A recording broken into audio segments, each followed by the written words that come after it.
Assalamualaikum warahmatullahi wabarakatuh. Halo teman-teman, kita ketemu lagi ya untuk persiapan mendekati akhir tes TBI tahap kedua. Jadi di sini akan saya bahas bagaimana prediksi model untuk reading comprehension yang katanya batch kemarin sampai 10 paragraf ya. Tapi kita coba analisis nanti apakah sesuai model TOEFL ITP yang mungkin sampai 5 paragraf ataupun sampai 10 paragraf seperti pada IELTS. Kita nanti coba bahas dua-duanya sehingga teman nanti punya gambaran bagaimana prediksi model soalnya. Oke teman, langsung aja nomor 1. Jadi di sini kita bahas dulu untuk model TOEFL ya. Teman-teman, sebagai informasi bahwasanya reading model TOEFL itu berkisar 2 sampai 5 paragraf. Ya, dan itu temanya sejarah, ekonomi, sains. Biasanya berkisar itu. Nah, teman, yang selalu ditanyakan adalah menyimpulkan isi teks. Ini biasanya, what is the passage mainly about? Pasti setiap teks sebagian besar ada ini. Ya, menyimpulkan isi teksnya. Teman, tekniknya kemarin sudah saya bahas, kalau paragrafnya itu 3 sampai 5, cek untuk paragraf pertama. Itu biasanya isi utamanya. Kemudian paragraf 2 sampai 3 itu penjelas. Tapi kalau teman-teman isi teksnya cuma 2 paragraf, teman-teman tekniknya cek adalah kalimat pertama dan kalimat pertama di paragraf 1 dan paragraf 2. Biasanya seperti itu, teman ya. Nah, makanya teman cek view from a formalist perspective. Ini ada kata kunci, pandangan dari perspektif formalis. Art is appreciated from the enlivening aesthetic experience its visual form can provide. Di ini intinya adalah menurut pandangan dari formalis, seni itu adalah apresiasi ya dari enlivening itu memeriahkan ya, memeriahkan aesthetic experience. Nah, artinya pengalaman estetik dari visual yang dapat disajikan. Nah, jadi teman, kita temanya adalah seni ya. Kemarin sudah kita bahas sains, sejarah, ekonomi, sekarang seni nih, udah lengkap ya. Jadi ini teman, utamanya adalah tentang pandangan formalis. Kemudian di sini penjelas ya. Kalimat 2 sampai akhir dari paragraf 1 adalah penjelas. Dia ngomong stems from, asalnya dari mana. Kemudian ada filmnya gimana, kemudian tentang isinya apa aja ya, kamera composition, dan kemudian apa ini tentang sejarahnya ya. Oh enggak ini tentang bagaimana membahas pendekatan dari segi warna dan perasaan begitu. Kemudian teman, ternyata di paragraf kedua, kalimat pertama isinya adalah in contrast to formalism, contextualism is concerned with the appreciation of art in context, that is in relation to the rest of life. Jadi berbeda pandangan dengan si formalis, kontekstualis ini memandang seni itu sebagai hubungan dengan sehari-hari ya, artinya lebih kontekstual. Maka teman, ini kan ada dua perbedaan ya. Sehingga teman kalimat seterusnya ini pasti penjelas ya, from the contextualist bla bla bla bla gitu kan. Kemudian they argue that contextualist can often emphasize dan sebagainya. Teman-teman, ini intinya kalau untuk menjawab dengan cepat teman ya, cek kalimat pertama setiap paragraf itu pasti intinya ya. Teman-teman, ini kan perbedaan pandangan kan. Nah, maka yang C mentempat formalis dan kontekstualis. Di paragraf 1 untuk formalis, paragraf 2 kontekstualis. Pandangan tentang seni. Ya. Jadi yang A ini nggak tepat ya karena tidak ngomong isu di situ tentang visual art ya, tidak ngomong masalah-masalah, kemudian tidak ngomong appreciation di film, ini penjelas saja. Kemudian limitation of modern theory juga tidak ngomong limitasi secara gamblang gitu ya, cuman penjelas. Jadi teman, ini yang C. Triknya begitu teman ya. Cek kalimat pertama dan kalimat akhir mungkin ya untuk tiap-tiap paragraf. Kemudian nomor 2 teman, selalu ada soal menginferensi ya, mencari informasi dari masalah dari teks dan menyimpulkan. Oke teman, jadi di sini untuk TOEFL itu biasanya sudah ada kata kuncinya according to first paragraph. Teman harus segera fokus paragraf pertama ini ya. Formalis evaluates work of arts in terms of. Nah, jadi di sini intinya formalis ini menilai pekerjaan seni ini dari istilah apa, dari segi apa gitu. Teman, jadi di sini ya untuk mencari informasinya, teman segera mencari nih the name formally stems from the primary focus of this perspective on the artistic form of the artwork. Nah, ya ada its line, shape, color, texture, and composition.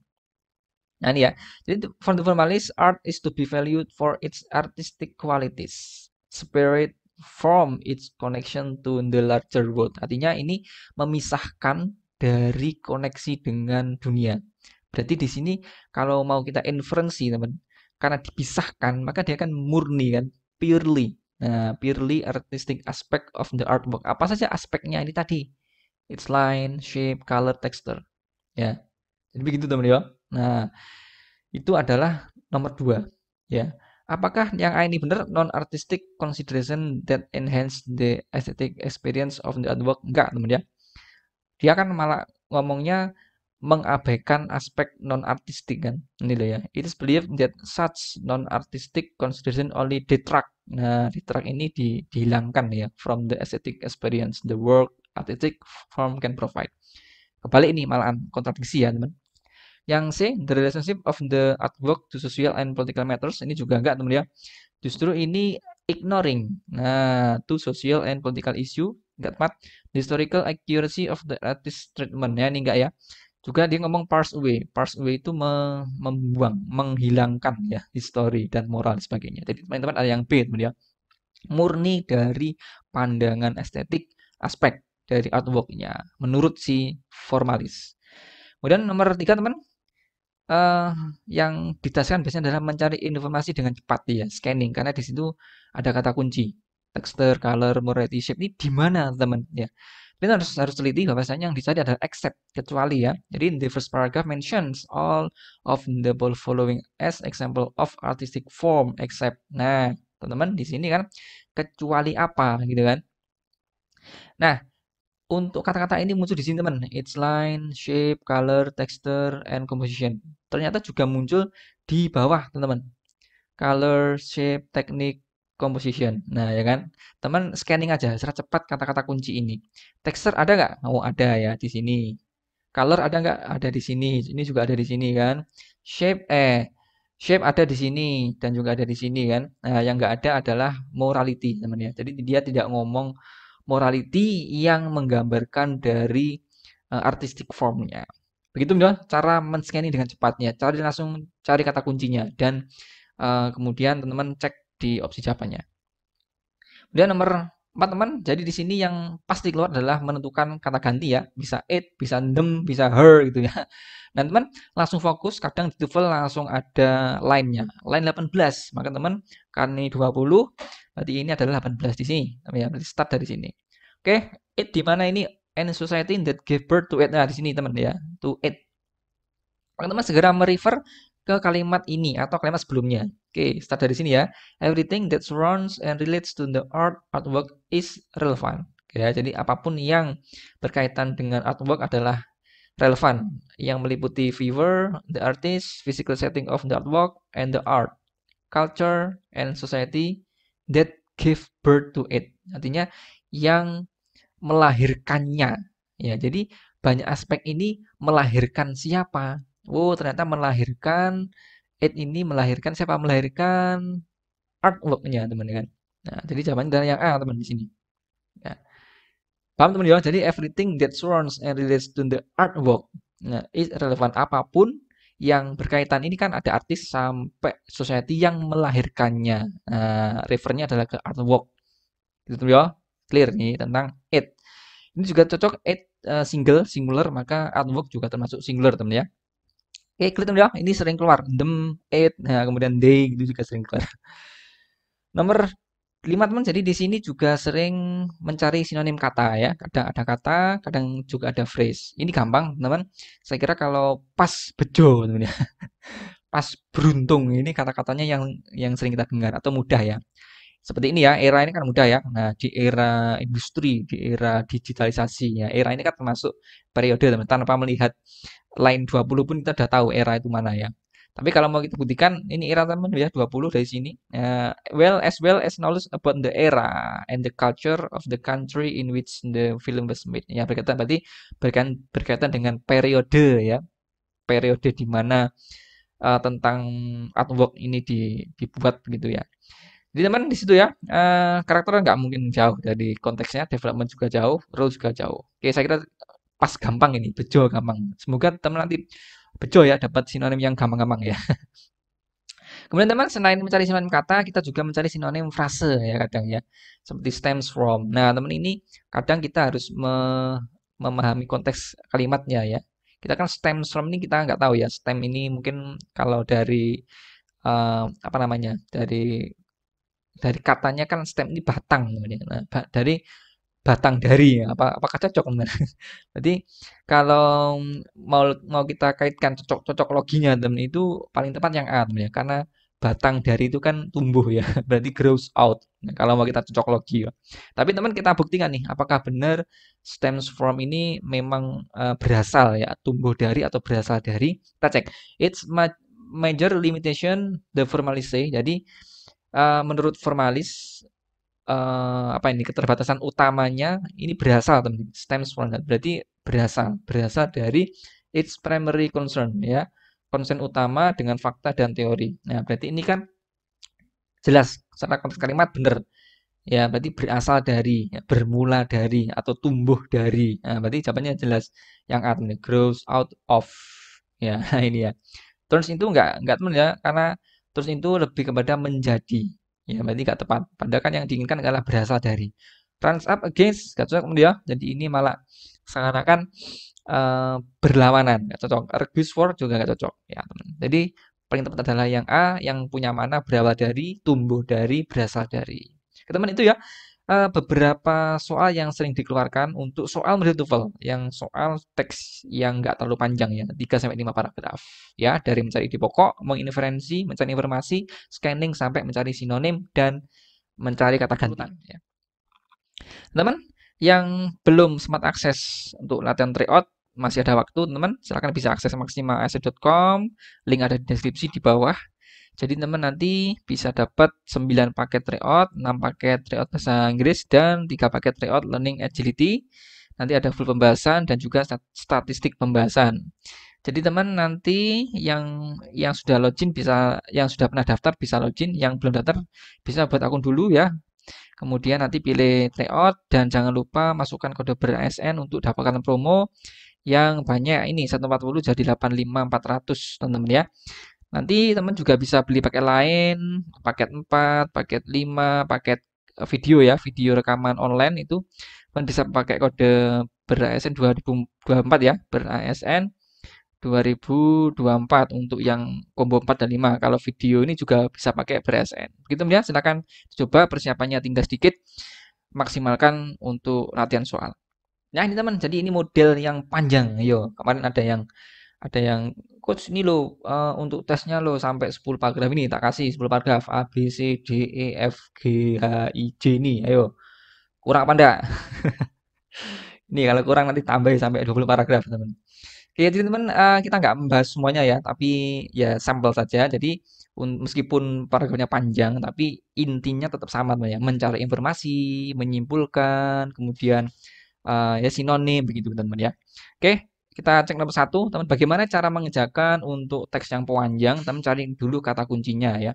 Seperti ini, how does light pollution? Oh ini ternyata light pollution dan creatures. Nah, berarti tentang makhluk hidup dan polusi polusi cahaya teman ya. Oke, teman, biasanya untuk soal-soal TOEFL bahasa Inggris IELTS itu urut ya. Satu akan di paragraf 1 atau 2, kemudian 2 seterusnya dan seterusnya begitu. Tidak acak teman ya. Jadi jangan khawatir ya, mencarinya akan urut. Teman-teman segera cari di mana ada ngomong like pollution dan makhluk hidup. Ya, di paragraf 1 belum ada teman ya ngomongnya like pollution, ini sepertinya hanya pengantar saja. Kemudian ini seakan-akan hanya mengantarkan if humans were, kemudian this basic evolutionary fact ya, belum ngomong tentang like pollution. Nah, kemudian ternyata di kedua teman ya tentang like pollution itu ngomong di sini. Nah, light pollution. This kind of engineering is no different than damming a river. Its benefits come with consequences called light pollution. Nah, jadi teknik engineering ini tidak berbeda dengan ini bendungan ya, membendung sungai ya. Jadi dapat menguntungkan tapi juga dapat ada konsekuensinya negatifnya ya. Nah, ini yang dinamakan light pollution. Segera teman mencari makhluk hidup ada di mana. Nah, ternyata oh ini teman, tentang segera scanning dengan cepat, ternyata dia muncul di sini. To which many forms of life. Nah, berarti akan ada di kalimat ini jawabannya ya. Jadi teman, ini ya, light pollution is largely the result of bad lightning design, which allow artificial light to shine outward and upward into the sky, where it's not wanted, instead of focusing it downward where it is. Jadi intinya polusi cahaya itu berasal dari desain cahaya yang buruk nih ya, nah yang jelek ini, sehingga cahaya itu uh, meluncur ke angkasa ya, into the sky, di mana itu sebenarnya tidak diinginkan ya. Nah, yang harusnya ke bawah nih, hanya ke bawah malah malah ke atas nih ya. Jadi teman, ini belum ngomong makhluk hidup ya. Jadi ill design lightning wash out the darkness. Jadi pencahayaan buruk ini malah menghilangkan kegelapan ya. Of night and radically alters. Nah, alters the light level and light rhythm. Jadi malah mengubah ritme cahaya-cahaya dari makhluk hidup ya, termasuk kita. Nah, jadi teman, di sini jawabannya untuk menginferensi untuk soal ini apa yang eh, mempengaruhi kan, influence makhluk hidupnya apa? Ternyata ini teman ya, by changing the light creatures are used to ya. Nah, biasanya teman ini kan changing ini kan kata lainnya alter ya. Nah, changing kita itu biasanya menggunakan cahaya sesuai dengan level kita, level dan ritme kita ya. Tapi gara-gara light pollution tadi ya, itu menjadi changing the light ya. Cahayanya diubah di mana makhluk hidup yang sering digunakan. Nah, itu ya. Itu maknanya sama dengan kalimat terakhir teman-teman. Artinya teman, cahaya yang sering kita gunakan, yang biasanya kita gunakan itu berubah ya. Berubah apanya? Levelnya, ritmenya gitu kan. To which many form of life including ourselves have adapted. Kita biasanya adaptasinya sudah biasa dengan cahaya, tapi gara-gara light pollution jadi mengubah. Ya, begitu gitu ya teman, untuk menyimpulkan soal ini. Apakah by changing the direction of light? Enggak, teman ya. Ya tidak ada awal, tidak ada akhir tentang arah dari cahayanya. Dia cuma ngomong, "Oh, cahayanya ke atas yang harusnya ke bawah." Nah, gitu ya, tidak ngomong awal dan akhirnya. By changing the city and suburbs, tidak ngomong di sini, belum ngomong tentang kota dan pedesaan. By bad lightning design, enggak ya, teman. Jadi bad lightning design ini pengertiannya, definisi dari light pollution. Teman, jadi di sini itu untuk soal nomor 1 ya. Sekarang nomor 2, teman segera fokus nih. Ternyata yang ditanyakan adalah tentang hewan-hewan. Ya, maka teman harus segera fokus mencari di mana untuk hewan-hewan ini muncul ya, tentang hewan. Ternyata ada di paragraf D, teman ya. Nah, ini ada di paragraf D muncul hewan-hewan. Ah, ini ya. Kenapa? Karena di sini loh ada muncul hewan-hewan. Ini songbirds, mulai muncul songbirds, seabirds ya, kemudian di sini insects, kemudian apa ini, bat species. Nah, begitu. Maka teman segera mencari ya. Berarti untuk jawabannya ada di paragraf D, E, blackbirds naik tinggal sama F sama G. Nah, berarti akan ada di sini. D, E, F, G. Ada 4 paragraf untuk menjawab 2, 3, dan 4 teman ya. 4 PR teman ya, silakan dicari. Ini teman-teman fokus di soalnya, is attracted by the light and then crush happens. Nah, jadi di sini siapakah yang tertarik dengan cahaya kemudian dia jatuh ya? Gara-gara cahaya dia jatuh nih. Nah, kita cek teman. Pertama di D ya. Dia di D ada ngomong songbirds. Nah, the effect is so powerful. Efeknya cahaya tadi yo, posisi cahaya sangat kuat ya. That scientists speak of songbirds and seabirds being captured by such light on land or by the light from gas flares on marine oil platforms. Jadi di sini si burung songbird-nya, burung apa? Burung lagu ya atau camar nih ya si bird kayaknya ya. Nah, ini being capture ini adalah tertangkap basah ya. Jadi di di di daratan ya, atau dari atau cahaya dari pengeboran minyak ya. Jadi dia ada cahaya ngebor minyak, ada burungnya di situ. Ternyata burungnya saat kena cahaya itu dia muter-muter ya, circling and in the thousands until they drop, muter-muter beribu kali nih ya. Until they drop. Nah, sampai dia jatuh. Ya, jadi begitu ya. Jadi ketika dia bermigrasi saat malam, birds are apt to collide. Ya, jadi seakan-akan collide ini bertumbukan teman ya, atau bertabrakan ya. Nah, tabrakan with brightly lit tall buildings. Nah, bertabrakan dengan gedung tinggi. Nah, jadi ini teman cocok ya. Dia is attracted by the light. Nah, itu loh ya. Jadi capture. Nah, ini attracted by light. Kemudian crash happen. Crash ini sama dengan collide. Nah, ini sama dengan crash. Berarti ada jawabannya songbird untuk nomor 2, teman ya. Itu loh ya. Jadi sinonim. Ini sinonim untuk mengerjakan suatu TOEFL itu pasti ada sinonim, teman ya. Attracted ini capture, kemudian searchlight ya, sama searchlight on land, kemudian dan a crash happen. Crash itu sama dengan collide ya, atau drop ini juga sama ya teman ya. Drop ini juga sama, crash drop, kemudian collide itu ini sama. Jadi nomor 2 songbirds. Kemudian teman nomor 3 ya. Nah, ini gimana ini? Kita pakai yang ungu aja. Have trouble in breeding. Nah, teman segera cari apakah muncul breeding ya. Ternyata breeding juga muncul di mana ini? Oh ini. Some birds juga breeding in a wide range of birds. Kemungkinannya kalau nggak blackbirds and nightingales, breeding juga muncul di mana nih? Ada nggak di sini? Bewick swans tidak ngomong breeding. Kemudian ini bad species juga tidak ngomong breeding ya. Nah, berarti di sea turtles ngomong nggak tentang breeding? Oh, ngomong teman ya. Bisa nest on, kemudian hatchling ya, kemudian nih anakan ya. Kemudian apa lagi nih? Breeding. Nah, ini. Jadi kemungkinannya kalau nggak si blackbirds, nightingales juga sea turtles. Nah, teman segera cek ya. Kata kuncinya di trouble. Nah, kita cek dulu untuk blackbirds apakah tentang breeding ini ngomong permasalahan, tidak ngomong ya. Scientists have determined that long artificial days and artificially short nights induce early breeding. Dia tidak ngomong masalah tapi malah ngomongnya induce, memicu breeding yang lebih awal ya. Berarti nggak cocok. Ya, berarti jawabannya akan ada di C teman ya. Sea turtles. Apa saja sea turtles permasalahannya? Ini ya, show a natural predisposition for dark beaches, find fewer and fewer of them to nest on. Nah, ini masalah pertama ya. Semakin dikit yang bertelur. Kemudian their hatchling, ya ini anak-anaknya ya. Find themselves confused. Nah, confused, bingung. Masalah yang kedua nih, by artificial lightning behind the beach. Nah, gara-gara ada hotel, ada pas sekarang itu ya. Ya, pokok pantai sekarang sudah jadi hotel ya. Kemudian teman, apa ini? Frog and Toad living brightly it light highways suffer nocturnal light. Nah, juga suffer ada lagi. Kemudian including the nighttime breeding chorus ya. Jadi ini jelas teman ya, permasalahannya ada di sea turtles. Jadi jawabannya yang C. Ada masalah banyak di sea turtles tentang inbreedingnya. Nah, itu teman ya, bagaimana mencari informasi dari paragraf yang cukup panjang teman ya. Nah, sekarang nomor 4 teman, sekarang dibuat PR nih, bagaimana siapa yang eat too much, makan terlalu banyak, ya kemudian migrate, eat and vanish. Setelah makan langsung pergi ya. Kayak kita teman ya, kalau di jamu makan kenyang pulang ya.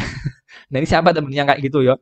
Makan kenyang pulang. Apakah si songbirds, apakah nightingales, bewick swans atau horsebit yang punya sifat kayak gitu ya. Tentunya semoga pandangan gambaran soal ini paragraf pendek 3-5 model TOEFL ataupun paragraf panjang kayak ini ya 10 paragraf model IELTS dan advanced model, teman bisa punya gambaran untuk persiapan menghadapi tes reading ya, khususnya reading TBI tahap 2. Oke teman, semoga persiapannya lancar dan nanti tidak grogi, santai saja, bolos saja teman mengerjakannya ya, seakan-akan membaca novel gitu ya atau baca komik gitu ya. Oke, kita ketemu lagi di next video ataupun kalau masih sempat ada satu video lagi. Saya akhiri, assalamualaikum warahmatullahi wabarakatuh.